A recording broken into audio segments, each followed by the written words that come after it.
సప్త సముద్రాలు ఈదైనా సర్కార్ సొమ్ము తినాలే అంటుంటారు. శపరాశి నౌకరైనా సర్కార్ నౌకరు ఉండాలంటారు. సర్కార్ నౌకరు ఉంటే యాళ్లకు పోవచ్చు, యాళ్లకు రావచ్చు.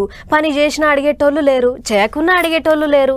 అందరు అట్లా ఉంటారని కాదు కానీ చాలా మంది గట్లే ఉంటారు. ఇక ఇన్నాళ్ళ సంధి ఎట్లున్నారో ఏమో కానీ ఇక ఇప్పటి సంధి అట్లా నడవదు. వస్తున్నా పోతున్నా ఓ రామశిలక అన్నట్టు వచ్చినామంటే వచ్చినాం, పోయినామంటే పోయినాం అన్నట్టే ఉంటే ఇక నడవదు.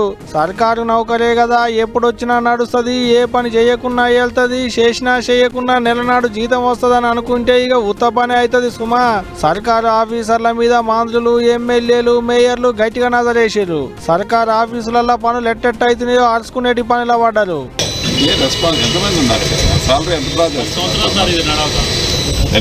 ఇప్పుడు పర్ మంత్ ఎంత శాలరీ డ్రా చేస్తున్నారు?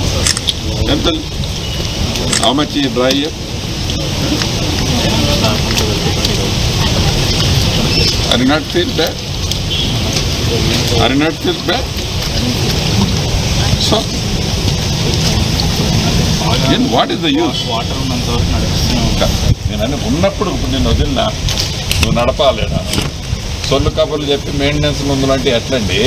కూసుమంచి మండలంలో ఉన్న పాలేరు రిజర్వాయర్ కాడికి పోయిన మంత్రి పొంగులేటి సారు సర్కారు ఆఫీసర్ల మీదకి గట్టిగానే కరమైండు. తీసుకుంటున్న జీతాల మందమన్న పని చెయ్యాలి కదా అన్నట్టే గట్టిగానే అరుచుకున్నాడు. ఇక ఇదిట్టుంటే గిటు చూడలే పెడతారు మీరు ఇట్లా.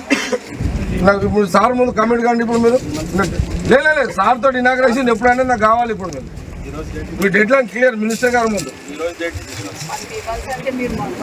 మేడం మీ డౌట్స్ చెప్పండి మేడం క్లియర్ గా. ఇట్లా సంగారెడ్డి జిల్లాలో ఉన్న సర్కారు దవాఖాన్ల సౌలతులు ఎట్టెట్టున్నాయో అరుచుకుందానికి పోయిన కాడ మంత్రి దామోదర రాజనరసింహ సారు, మాజీ ఎమ్మెల్యే జగ్గారెడ్డి సారు అధికారుల మీదకి గట్టిగానే ఎగిరీలు. పొయ్యి మీద వేసిన పోపిత్తులోలుగానే చిటపటలాడేరు. మరి చూడాలి ఇప్పటి సందన్న అధికారులు యాళ్లకు నౌకర్లకు వచ్చి భయంతో పని చేస్తారో లేదో అనేదిగా.